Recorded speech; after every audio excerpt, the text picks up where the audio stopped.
સંભાવનાના ત્રીજા લેક્ચરમાં આપણું સ્વાગત છે. સ્વાધ્યાય 13.1 માં સાતમો દાખલો કરી 1 થી 6 આપણે જોયા. બધા શરતી સંભાવનાના હતા. P of E by F બધી જગ્યાએ માગેલું છે. સાતમો જોઈએ કે બે સિક્કાને એક વખત ઉછાળવામાં આવે. તો પહેલા આપણે એનો નિદર્શાંક લઈએ.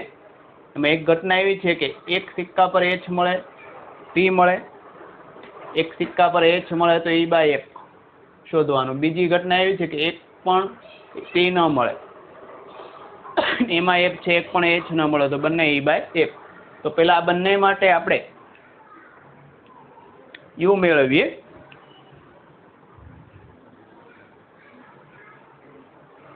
તો બંને માટે આપણે પેલા યુ મેળવીએ. સાર્વત્રિક ગણ યુ બરાબર એક સિક્કાને બે વાર ઉછાળવામાં આવે તો આપણે સિમ્પલી ખબર છે કે 4 ઘટક મળે, H H, H T, T H અને ટી ટી. તો n બરાબર કેટલા થઈ ગયા? 4. ઘટના ઈ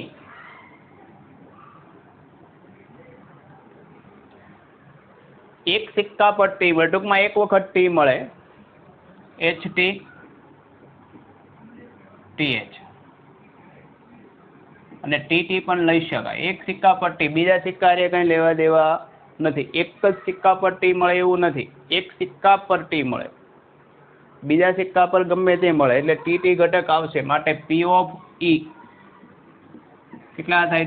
4 માંથી આપણે કેટલા 3 ઘટક મળેલા એટલે થશે 3/4. એફ એક સિક્કા પર એચ મળે, એક પર એચ મળે, બીજા પર ગમે તે મળે તે ચાલે. તો એક વખત એચ, બીજા પર એચ હોય એવું પણ ચાલે. તો એચ એચ, એચ ટી.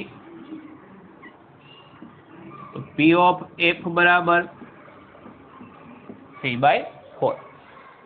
હવે P of E by F મૌખિક પણ જવાબ તમને ખબર પડી જાવ જોઈએ. P of E by F તો એફ આના 3 ઘટકમાંથી એમાં કોણ મળે છે?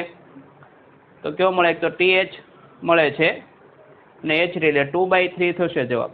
શોર્ટ ટ્રીકથી થિયરિકલ ગણવું હોય તો ઈ છેદ એફ મેળવીએ. તો બંનેમાં કોમન ઘટક તો એચ ટી છે, ટી એચ પણ છે. માટે પ્રોબેબિલિટી ઓફ ઈ છેદ એફ કેટલા થશે? 2/4. માટે માગેલી સંભાવના probability of E by F, E by F ની પ્રોબેબિલિટી તો અંશમાં છેદગણ છેદમાં જે પદ હોય તે. તો પ્રોબેબિલિટી ઓફ ઈ છેદ F by P of F. P of E છેદ એફ કેટલા છે? ઈ છેદ એફ છે 2/4 છેદમાં પી ઓફ એફ એટલે 3/4 તો 2/3. મૌખિક મેળવે તો કઈ રીતે થાય? તો પહેલા ઈ બાય એફ માં આપણે એફ ના ઘટક લખી નાખીએ. કેટલા થાય? 3. એમાંથી ઈ ના ઘટક કેટલા મળશે? તો એચ ટી અને ટી એચ બે મળે 2/3 ડાયરેક્ટ થાય. ઈ છેદ એફ કે સૂત્ર મૂક્યા વગર. અહીંયા લઈએ. આજ ગણ આધારિત બીજો ભાગ છે કે બે સિક્કાને એક વખત ઉછાળીએ અથવા એક સિક્કાને બે વાર ઉછાળીએ. નિદર્શાંક કઈ સરખો થાય. આમાં ઘટના ઈ તરીકે એક પણ ટી ન મળે, ટી ન મળે, બધા એચ થાય એટલે એક પણ ટી ન હોય તો એક ખાલી એક ઘટક આવશે એચ એચ. કેમ કે આમાં એક વખત ટી છે, આમાં એક વખત ટી છે, આમાં બે વખત છે. માટે પી ઓફ ઈ થશે 1/4. બીજો થશે એક પણ એચ ન મળે, એક પણ એચ ન મળે એટલે બધા ટી મળ્યા કહેવાય. તો એફ બરાબર એક પણ એચ ન મળે તો બધા ટી મળે છે તો બંને ટી લઈએ. માટે પી ઓફ એફ કેટલા ઘટક હતા? 4 મળ્યો 1 તો 1/4. ઈ છેદ એફ આ તો ખાલી ગણ થશે કેમ કે એમાં કોમન કોઈ નથી. માટે પ્રોબેબિલિટી ઓફ ઈ છેદ એફ ખાલી ગણની સંભાવના કેટલી થાય? 0. વ્યાખ્યા પ્રમાણે r/n, પણ r એકેય ઘટક મળતો નથી એટલે 0. n ગમે તે જવાબ 0 આવશે. માટે probability of E by F તો પી ઓફ ઈ છેદ એફ છેદમાં પી ઓફ એફ. તો પી ઓફ ઈ છે એફ 0 થશે, આ ગમે તે થતું હોય. પી ઓફ એફ કેટલા હતા 1/4, તો આ થશે. તો ટૂંકમાં આવું બને નહીં. ટૂંકમાં શરતી સંભાવના શક્ય નથી એવું થાય, અશક્ય ઘટના થઈ ગઈ કે સંભાવના કેવી થઈ ગઈ E/F 0. ખલો પાસાને 3 વખત ઉછાળતા ઘટના એ છે કે ત્રીજી વખત 4 મળે. ઘટના એક છે પ્રથમ 2 વખત ફેંકતા અનુક્રમે 6 અને 5 મળે, તો E/F શોધો. તો અહીંયા નિર્દેશાવકાશ U છે એ લખીએ, જો લખી શકીએ તો. નિર્દેશાવકાશ U છે તે પાસાને કેટલી વખત ઉછાળવાનો? 3 વખત ઉછાળવાનો. હજુ એક વખતમાં 6 ઘટક મળે, બીજી વખત ગુણો તો બીજી 6 થાય ને, ત્રીજી વખત ગુણો તો ત્રીજા 6, એટલે કેટલા થાય? 216 ઘટક થાય. ને લિસ્ટેડ કરીએ ને ત્યાં જ આપણા 1 કલાક નીકળી જાય. તો અહીં લિસ્ટેડ કરવાની જરૂર નથી. હવે થોડાક મોટા થઈને આપણે એનું સીધું ન્યુમેરિકલ લખીએ તો આની માટે યુમાં એવા ઘટક મળશે, અને લખવો હોય તો એના રીતે લખી શકાય, જે આપણે ગુણધર્મની રીતે લખતા એ રીતે થાય. આમાં x y ને z હોય, અને x y z belongs to 1 2 3 4 5 6. આ એની ગુણધર્મની રીતે થઈને આની માટે n કેટલા થઈ ગયા? 6 × 6 × 6 216. લિસ્ટેડ કરવાની જરૂર નથી. ઘટના ઈ શું કહેવા માંગે છે? ત્રીજી વખત ફેંકતા h મળે, 4 મળે. પહેલી બીજી વખત આરે કંઈ લેવા દેવા નથી. ત્રીજી વખતમાં કેટલા મળવા જોઈએ? 4. તો ઈના ઘટકો કેવા હશે? તો ત્રીજી વખત 4 હોય એવા લખીએ. એવા ઘટકો હોય x y 4. આ ટાઈપના ઘટક થશે ને. કેવા ઘટકની વાત થાય તો આવું જો 1 2 4 હોય, 1 3 4 હોય, 1 1 4 હોય, 5 6 4, આવા બધા ઘટક આવી જાય. કન્ડિશન એટલી છે કે ત્રીજી વખતે કેટલા મળે છે? 4, એટલું કન્ડિશન. તો આપણે એક્સ વાય ની કિંમત ક્યાં લઈ શકીએ? 1 2 3 4 5 અને 6 માં. તો આની માટે r કેટલા થાય? કુલ કેટલા ઘટક મળશે? તો સિમ્પલ અહીંયા થોડુંક પરમ્યુટેશન કોમ્બિનેશનમાં જે કન્સેપ્ટ આવ્યો તે થાય કે પહેલું સ્થાન x છે, કેટલી રીતે ભરી શકાય? 6 રીતે. 1 થી 6 મૂકી શકો. y પણ કેટલી રીતે? 6 રીતે. અને x ને y ના સ્થાન અરે કંઈ લેવા દેવા નથી. પેલી જગ્યાએ 1 મૂકો તો બીજી જગ્યાએ ગમે તે 1 થી 6 માંથી મૂકી શકાય. તો પહેલું સ્થાન 6 રીતે ભરી શકાય, બીજું સ્થાન 6 રીતે, ના ત્રીજું સ્થાન તો ફિક્સ હતું, એ તો જગ્યા ભરવાની હતી જ નહીં. ખરેખર તો 4 હતા. તો r બરાબર કેટલા થઈ ગયા? 36. માટે P of E r/n 36/216. ઉડાડવાની ભૂલ કરવાની નથી. ઉડાડો તો નહીંતર ફરી વખત પાછા લાવવા પડશે. એટલે આમ નામ રાખીએ છીએ. છેલ્લે ઉડવાના છે, આપણને ખબર જ છે. ઘટના F લઈએ તો F શું છે? પ્રથમ 2 વખત ફેંકતા અનુક્રમે 6 અને 5 મળે છે. પહેલી વખત 6 મળે છે, બીજી વખત 5, ત્રીજી વખત z. અને z ની કિંમત કેટલી હોઈ શકે? તો z ની કિંમત 1 થી 6 લઈ શકાય. 1 2 3 4 5 6. તો આની માટે r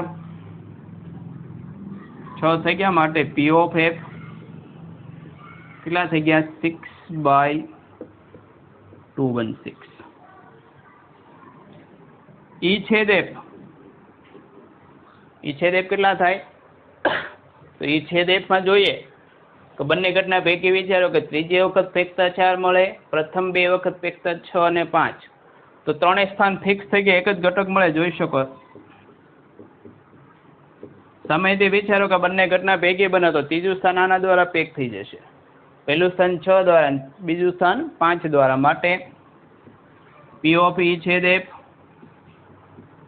કેટલા થાય? 1/216 થશે.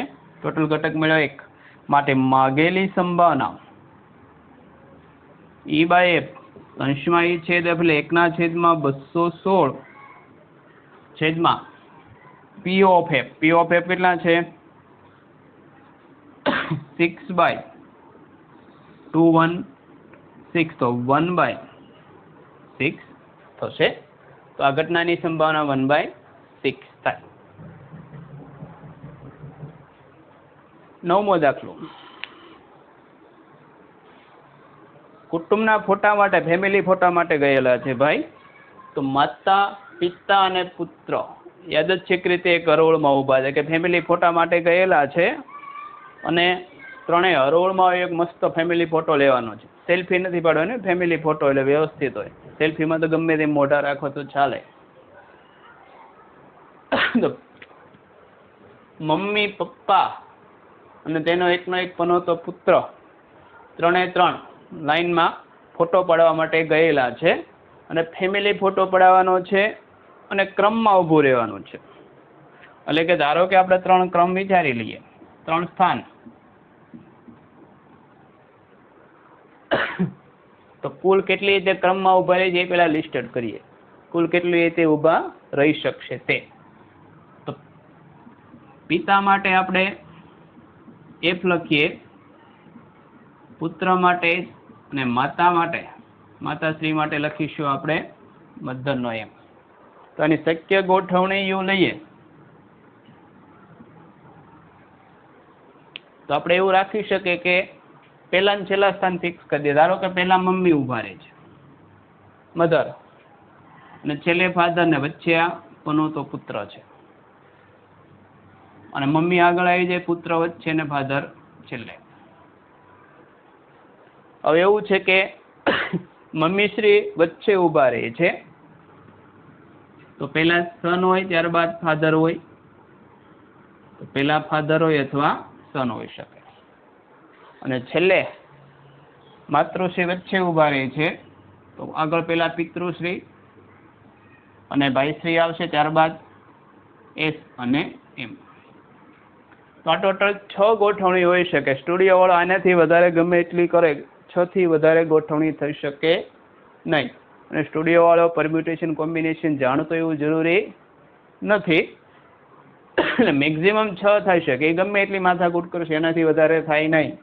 તો આ ફેમિલી છે, ફોટો ફેમિલી, એટલે રીતે ઊભું રહી શકે 6 રીતે. હવે જોઈએ આપણી ઘટના શું છે. ઈ તરીકે શું છે?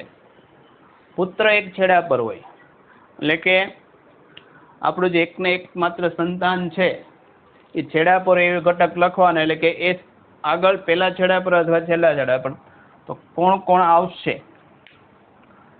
તો આ ઘટક આવે, આ પણ આવશે, આ પણ આવે અને આ પણ. બંનેમાં S તો પહેલા અથવા છેલ્લે છે. તો ઘટક લખી નાખીએ, S M F, F M S, M F S. તો માટે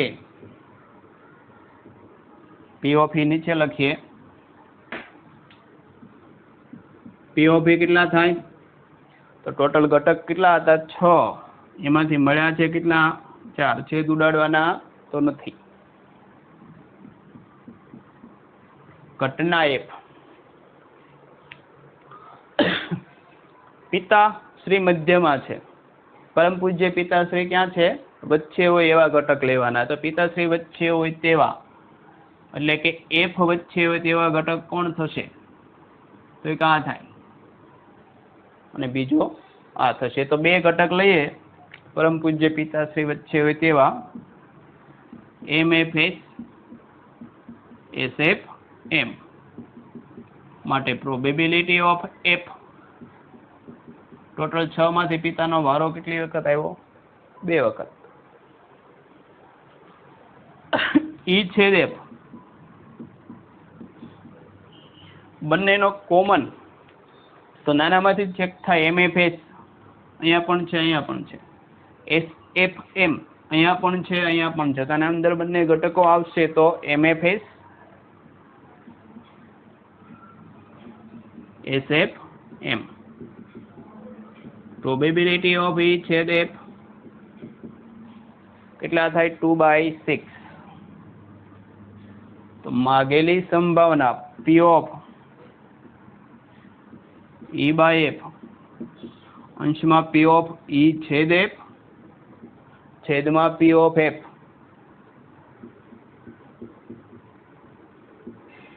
પી ઓફ ઈ છેદ એફ 2/6/2/6 1. એટલે આ ઘટનાની સંભાવના કેટલી છે 1. હવે થોડોક કન્સેપ્ટનું જોઈએ. કન્સેપ્ટ ભાઈ શું કહે અમે તો હજુ કોઈની સંભાવના 1 હોય તો એ ઘટનાને ચોક્કસ ઘટના થાય. એટલે આ ઘટના બને એટલે આ ફરજિયાત બનતી ઘટના. ઈ ને એફ હારે કંઈ લેવા દેવા હોતું નથી. અને થોડુંક થિયરિકલ વિચારીએ તો એ ખબર પડે કે 3 જણાને ઊભા રાખવાના હતા. ધારો કે 3 જણા હતા આપણે, 3 સ્થાન, પહેલું સ્થાન, બીજું સ્થાન ને ત્રીજું સ્થાન. હવે પહેલી ઘટના એફ બન્યા બાદ એ બનાવવાની છે. પિતાશ્રી વચ્ચે આવી ગયા. પૂજ્ય પિતાશ્રીને આપણે અહીંયા ઊભા રાખ્યા. ધારો કે પિતાશ્રી ઊભા રહી ગયા છે અહીંયા.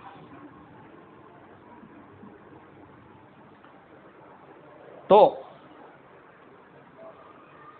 પુત્ર એક છેડા પર હોય તો પુત્ર માટે બીજો ઓપ્શન રહેતો જ નથી. બેમાંથી એક છેડા પર આવે જ ને. પિતા વચ્ચે આવી ગયા કે પિતા કે નહીં, મારે તો વચ્ચેની ખુરશી જ જોઈએ, હું વચ્ચે બેસીશ, એની સિવાય કોઈ જગ્યાએ બેસીશ નહીં. તો પુત્રને ક્યાં આવવું પડે? આ છેડે આવે તો એ બાકી રહે મમ્મીશ્રી આવે, અથવા પુત્ર આ છેડે આવે તો મમ્મીશ્રી. બંને કેસમાં પિતા તો કેવા આવ્યા? વચ્ચે. એટલે બંને હંમેશા કેસ બને એટલે એની સંભાવના કેટલી થઈ? 1. એટલે મમ્મીશ્રી વચ્ચે હોય તો એની સંભાવના કેટલી થાય? સરખી. અને એકને એક પનો તો પુત્ર વચ્ચે હોય તોય સંભાવના આ કેસમાં કેવી થશે? સરખી જ થાય.